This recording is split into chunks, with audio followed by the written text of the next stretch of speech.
Hello and welcome to Adon. हमारा आज का क्वेश्चन है distinguish between Fresnel's and Fraunhofer diffractions. So हमें Fresnel's diffraction and Fraunhofer diffraction के बीच डिफरेंशिएट करना है। Then we have to describe Fraunhofer diffraction due to a single slit and obtain an expression for maximum and minimum intensities.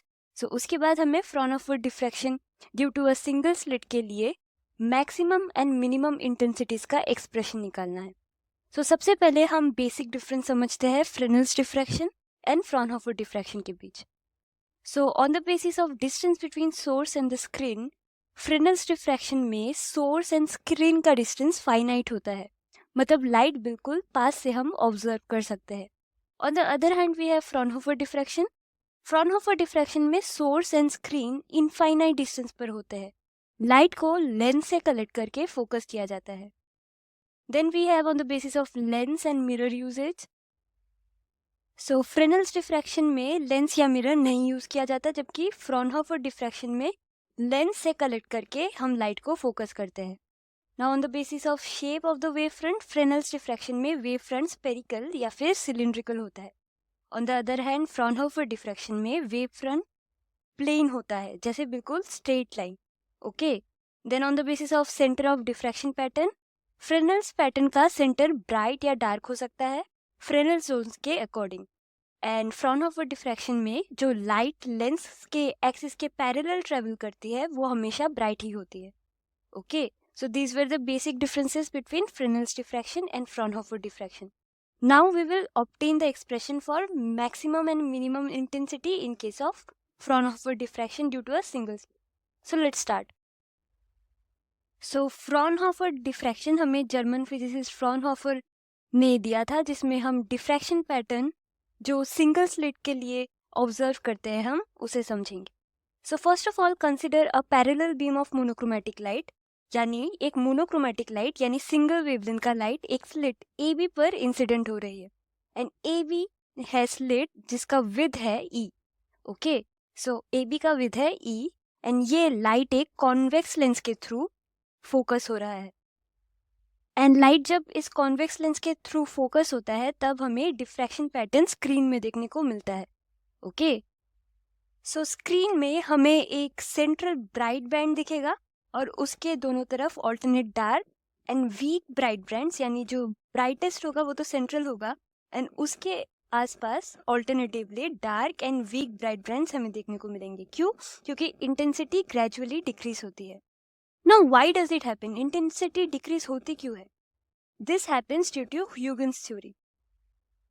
From Huygens principle और Huygens theory हमें पता है कि each point in AB जो slit है, sends out secondary wavelets in all directions. Slit के हर point से secondary wavelets निकलते हैं जो screen पर जाकर interfere करते हैं।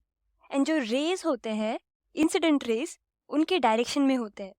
वो पॉइंट ओ पर जाकर फोकस करते हैं जो कि हमारा सेंट्रल पॉइंट है, और जो रेस एंगल थीटा पर डिफ्रैक्ट होते हैं वो पॉइंट पी पर जाकर फोकस करते हैं। Rays in the same direction as that of the incident ray are focused on the point O, ये जो हमारा सेंट्रल पॉइंट है, and the rays diffracted at angle theta are focused at the point P, यानी जो theta angle पर diffract हो रहे हैं वो जाके पॉइंट पी पर फोकस कर रहे हैं। अब हम मैथमेटिकली इसका एक्सप्रेशन डिराइव करेंगे। So let's start. The disturbance caused at point P, इसे हम mathematically express करेंगे by this wave equation y0 equals to a cos omega t. Okay, now this is the disturbance caused at point P. So y0 equals to a cos theta is the disturbance caused at this point P by the wavelength from unit width of the slit m. Okay, now the wavelet from the width dx, जो dx width है, when it reaches to the point P has the amplitude a dx and the phase omega t, phase होगा omega t plus 2 pi lambda x sin theta। ये कब होगा? जब वे wavelength point C से diffract होके point P पर जाएगा, तब ये फेज डिफरेंस इंट्रोड्यूस होगा। Okay, so for small disturbance dy हम क्या लिखेंगे? The small disturbance dy is defined as, ये डी वाई, हमारा वाई क्या था, a cos omega t, so d y will become a d x, okay, cos, एक जो फेज डिफरेंस इंट्रोड्यूस हुआ उसके लिए ओमेगा टी प्लस 2 पाई लैम्डा एक्स साइन थीटा। सो ये हमारा स्मॉल डिस्टर्बेंस डी वाई के लिए है। सो टोटल डिस्टर्बेंस के लिए क्या होगा, this will be the integration of this. So the total disturbance is calculated है। सो टोटल डिस्टर्बेंस y को कैलकुलेट करने के लिए हम dy को इंटीग्रेट करेंगे। लिमिट क्या होगा, -e/2, ई क्या है, स्लिट का विड्थ है ना, सो -e/2 से +e/2 dy, so this will become -e/2 to +e/2, या ओनली e/2 भी लिख सकते हैं, a cos omega T plus 2 pi x sine theta by lambda, और ये हमारा dx, sorry this bracket.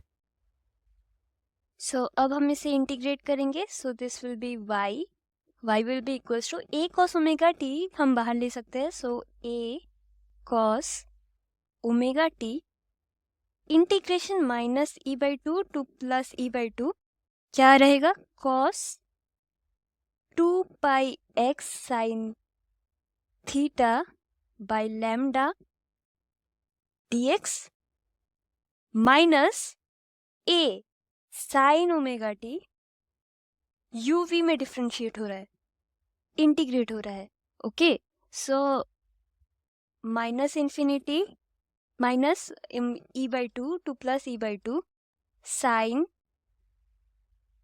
2 pi x, so इसे हमने बाई पार्ट्स में इंटीग्रेट किया, so this will become 0, so हमें बस यही इंटीग्रेट करना है, so this will be a cos 2 pi x sine theta by lambda dx को अगर हम इंटीग्रेट करें, this will become sine, cos का इंटीग्रेशन साइन पाई, अगर हम लिमिट को डायरेक्टली पुट कर दे then this will become e sine pi e sine theta by lambda by pi sine theta by lambda, and बचेगा साथ में cos omega t, okay, so e को हम बाहर ला सकते हैं क्योंकि e तो स्लिट विद है, so this will be constant, then y will be equals to a e and bracket के अंदर sine pi e sine theta by lambda by pi e sine theta by lambda, साथ में क्या होगा, cos omega t. So this a e, ये तो हमारा constant है, सो इसे हम ए ई को हम a0 से डिनोट करेंगे, so substituting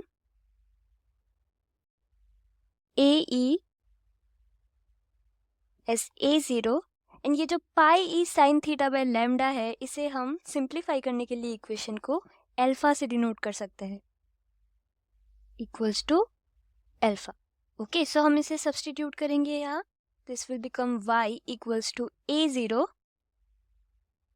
y equals to a0 sine alpha by alpha cos omega T, ये हमारा फाइनल एक्सप्रेशन है y के लिए। सो हमारा रिजल्टेंट एम्पलीट्यूड क्या है, resultant amplitude will be a0 sin alpha by alpha. So let's write it. The resultant amplitude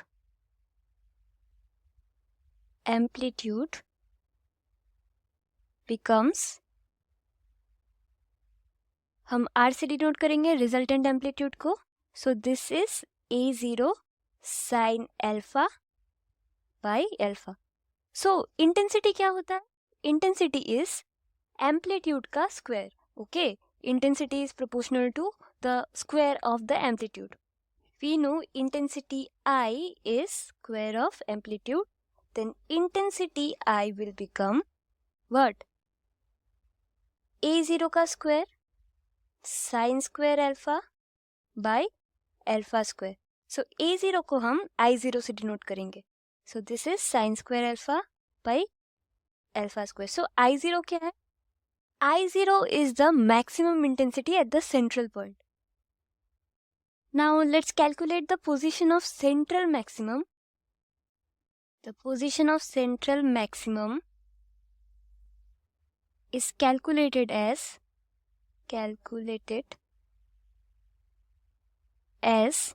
so maxima के लिए, central maxima के लिए alpha is equals to 0 for the point O. So इस diagram में आप देखिए जो पॉइंट O है ये हमारा सेंट्रल पॉइंट है जहाँ हम सेंट्रल मैक्सिमम को कैलकुलेट करेंगे. So this point on the screen is the central point. So that will be limit alpha tends to 0, central point में alpha tends to 0 and sin alpha by alpha जो हमारा amplitude था is 1. कैसे? Sine alpha by alpha at alpha tends to 0 1 होता है, that's why. So then intensity क्या होगा? Intensity denoted by I0 sine square alpha by alpha square, ये था ना. So if sine alpha by alpha is 1 this will become I0. So intensity, क्योंकि sine square alpha by alpha square तो 1 हो जाएगा, this will become I equals to I0 यानी maximum intensity. Now again if alpha is 0, again अगर alpha हमारा 0 हुआ then this alpha क्या था? अल्फा था हमारा pi e sine theta by lambda. इसी को तो हमने अल्फा से सब्स्टिट्यूट किया था. So this will be 0. Then from this we will have जो थीटा है हमारा that will be equals to 0. Okay, so ये होगा हमारे सेंट्रल मैक्सिमम के लिए.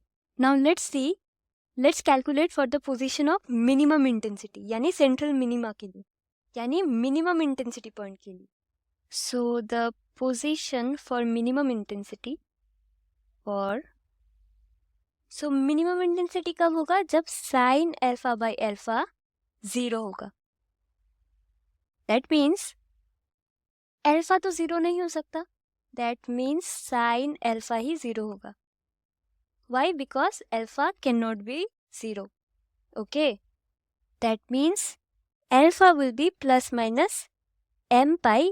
यहाँ पे m जो है वो एक इंटीजर वैल्यू होगा, that will be 1 2 3 anything except 0, क्योंकि अल्फा 0 नहीं हो सकता. सो अल्फा क्या था? Alpha was pi e sine theta by lambda, जिस वैल्यू को हमने अल्फा के लिए सब्स्टिट्यूट किया था. That means pi e sine theta by lambda is equals to plus minus m pi. Okay,